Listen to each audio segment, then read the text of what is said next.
హల్లెలూయా. ఈ సభలో ప్రార్థన చేసుకుందాం. మళ్ళీ తిరిగి మనకి సాయంత్రం 6:30 టైంకి మనం ప్రారంభిస్తాము. ఆటలు పడి పెట్లు త్వరగా రావాలని ప్రేమకు మీకు తెలియజేస్తాం. దేవుని స్తోత్రం. ఇక మనకి ఈ రాత్రి, రేపు పగలు, రేపు రాత్రి కాబట్టి ఇక 3 కూడికలు ఉన్నాయి.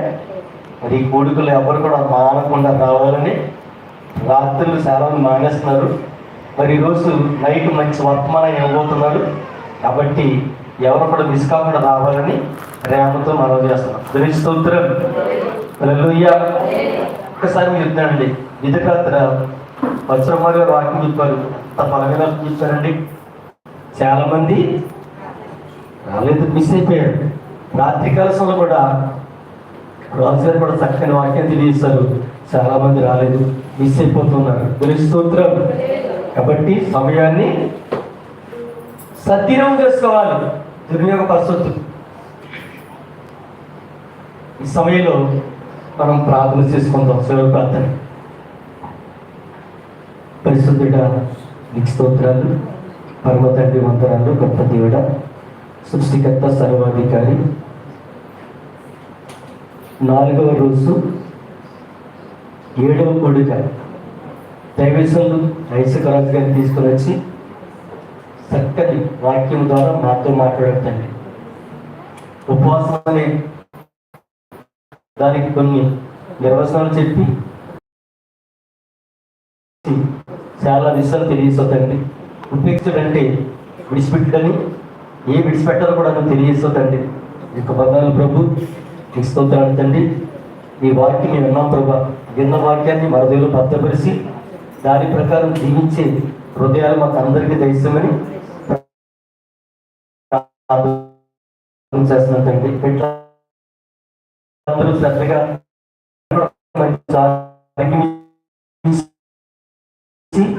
వారిని మీరు స్వస్థపరచని ఎంతో ఆసక్తి వచ్చారు ప్రభు. దేవుడు మమ్మల్ని దీవించాలని, దేవుడు ఆశీర్వదించాలని వచ్చారు తండ్రి.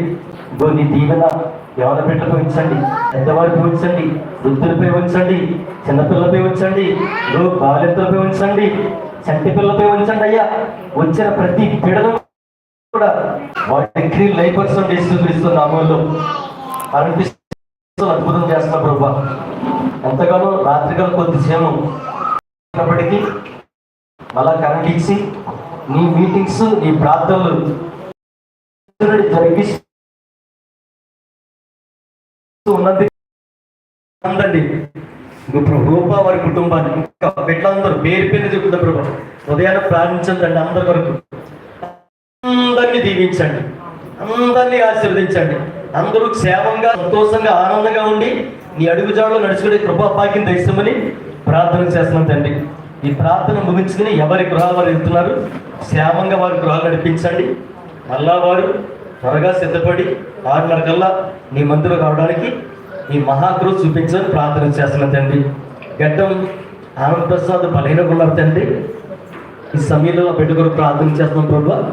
ఆ బిడ్డ ప్రేగులు ముట్టండి, లివర్ను ముట్టండి, కిడ్నీలు, గుండెలు, ఉబృతులు, నరాలు, ఎముకలు, కండాన్ని ముట్టి ఆ బిడ్డకున్న సమస్త వ్యాధిని స్వస్థపరచమని ప్రార్థన చేస్తున్నాం తండ్రి. మంచి ఆరోగ్యం ఇచ్చి ఆ బిడ్డ మీరు బాగు చేయమని ప్రార్థన చేస్తున్నాం తండ్రి. అలాగే ఏళ్ళగడ్డ నాటి కొరకు మరొకసారి ప్రార్థిస్తున్నాం ప్రభు. ప్రమాదక స్థితికి వెళ్ళినప్పుడు ఆ బిడ్డ కాపాడుతండి. ఇంకా మంచి ఆరోగ్యము ఆ బిడ్డకు మీరు దయచేసి ప్రార్థన చేస్తున్నాం తండ్రి.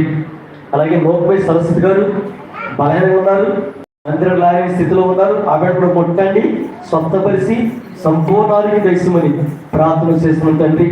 ఈ సమయంలో ఈరోజు ఈ ప్రార్థన కూడిక ఇంత ఘనంగా మీరు జరిగించినందుకే మీకు స్తుతులు, స్తోత్రాలు చెల్లిస్తూ మా అందరి ప్రార్థన, దైవజనుల ప్రార్థన, ప్రతి ఒక్కరి విజ్ఞాపన మీ పరలోక సన్నిధి తెచ్చుకోదండి.